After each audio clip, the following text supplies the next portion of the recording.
For me personally, as a dad of a daughter who's just started secondary school, healthy relationships and consent feels more relevant than ever, but also something that is more difficult and awkward to talk about than ever at this age. Now, part of me wants to buy a book, slide it under a bedroom door and run away and hope that that will take care of it. But it's also something that I do appreciate. It's something we do need to have conversations with. And I remember being kind of taken off for a big talk, like the talk. And that's always kind of filled me with dread a little bit. So I've tried to undo that a little bit and just...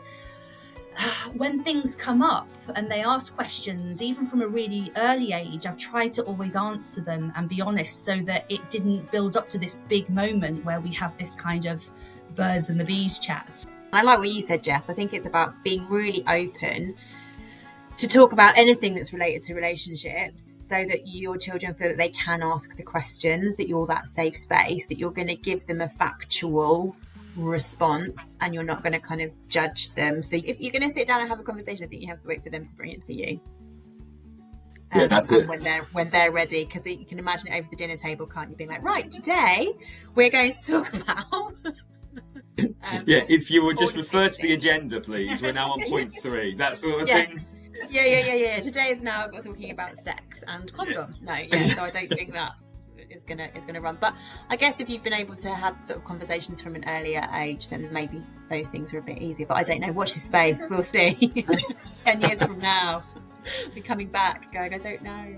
I find that they're ahead of me. I remember I was chatting to my friend yesterday actually about, she said she was at her grandma's house and she found The Joy of Sex in her bedroom. It's like very 70s drawn out, and how kind of, simple that was, but effective in that it just showed you what the diagrams were there, you knew what you were looking at. And now I feel like they are I can't keep up.